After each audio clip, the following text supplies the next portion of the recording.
So in my last video on the Fionna and Cake show, I was pretty positive about the first two episodes, but I mentioned that I was hoping Cake, one of the title characters, would get more development in the third episode after Fionna stole the show in episode 1. And then the titles got revealed, and look at that, Cake the Cat, and an extra episode, even though I thought that was just for the premiere. That's nice. So we're right back into it, covering both at once just like last time, which is a video you should check out, by the way. This is going to be spoilers all the way through, so if you haven't caught up on the show, do that. And watch my video.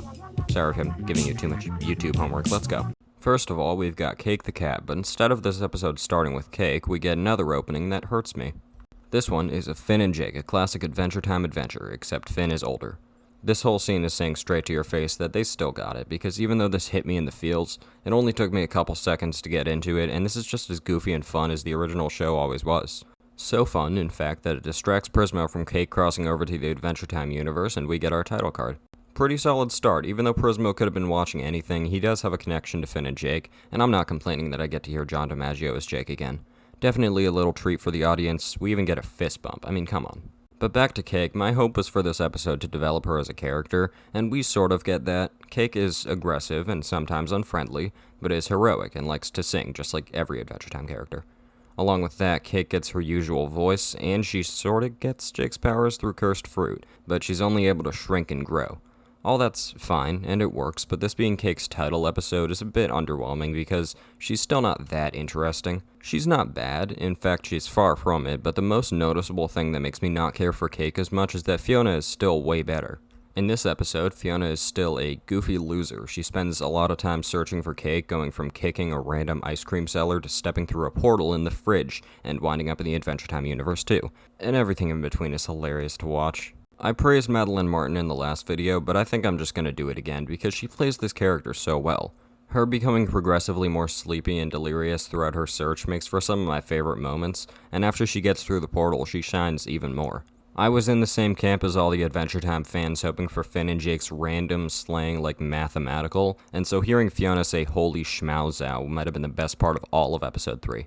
We also get a couple smaller characters here, with Cake meeting a squirrel that was apparently in a Season 5 Adventure Time episode, and Fionna meeting Astrid, the fangirl of the Fionna and Cake series.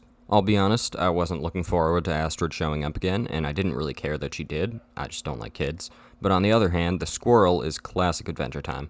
A small animal that talks like a normal guy is comedy that will work every time for me, so I'm glad that I get to see this Mr. Fox type trope again. Overall, while this episode is fun, my main gripe with it is that it feels a lot like filler. Cake kinda just spends the episode walking around, then Fionna meets up with her at the end, and you wonder why they even got separated in the first place if that was only going to be a plot point for a single episode. The most important thing to happen throughout is probably the ending fight, where we finally get to see the two be heroes for the first time, and that's cool. They definitely have a lot of chemistry, which is something they need, being versions of Finn and Jake, but the rest of it is a plot you could get summarized to you in a couple sentences. It's a solid episode, but not one I would come back to. It'll get a 7 out of 10, and let's move along to Prismo. Prismo, we love you forever our dreams. Prismo, we love you forever our dreams. Prismo, we love you forever our dreams.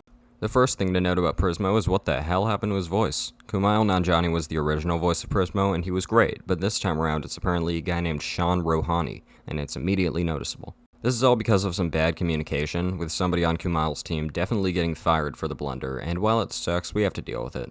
No disrespect to Rohani, he does a good job in this episode, but damn, that sucks. I definitely hope to see Kumail in the Adventure Time sphere again at some point. But for now, is this episode any good? Well, I can at least say this is better than the last one, but there's something about this episode that doesn't feel very Adventure Timey. This one deals with the concept of the multiverse, and it's just a very unfortunate time for that idea, as literally everyone is doing it at the same time and it's becoming very annoying. Sure, it's kind of the premise of the whole show, but hearing Prismo explain it just like every fucking character in every movie or TV show this year, it got on my nerves a little. Plus, the character of the Scarab is initially cool, and his first fight scene is great, but after that, he feels ripped out of a completely different show.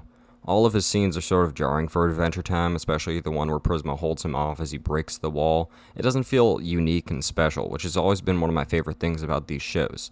Maybe I'll get used to it if the show continues to do stuff like this, I don't know.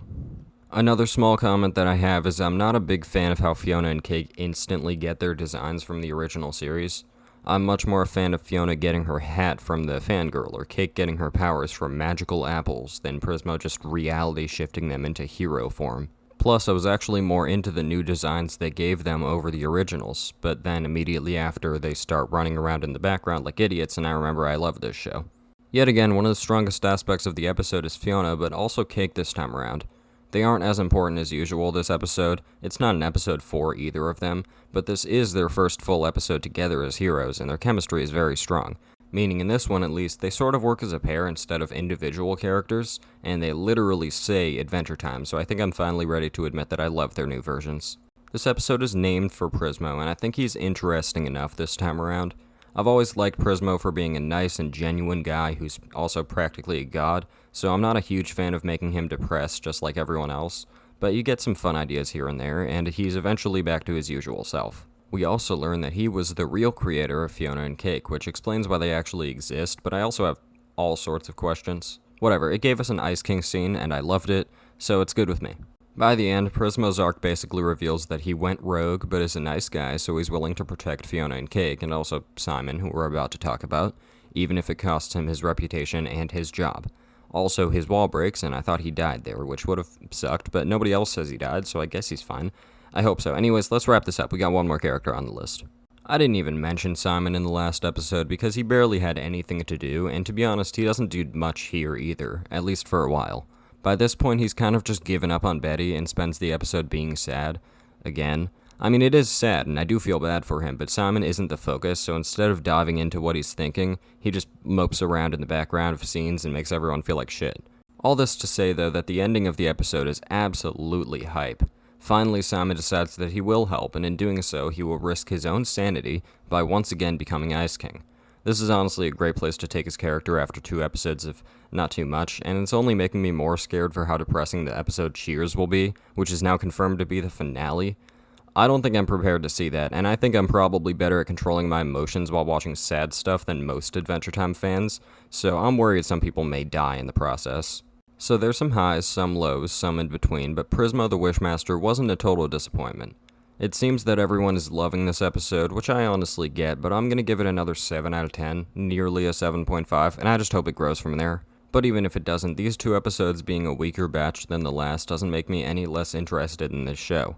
I'm still sure it's got stuff up its sleeves that will blow my mind, because they haven't let me down yet. Next up is Destiny and the Winter King, and I will be there to see him and review him ASAP, so maybe do a little bit of a subscribe to check out that when it comes. Thank you for watching this double review, and goodbye.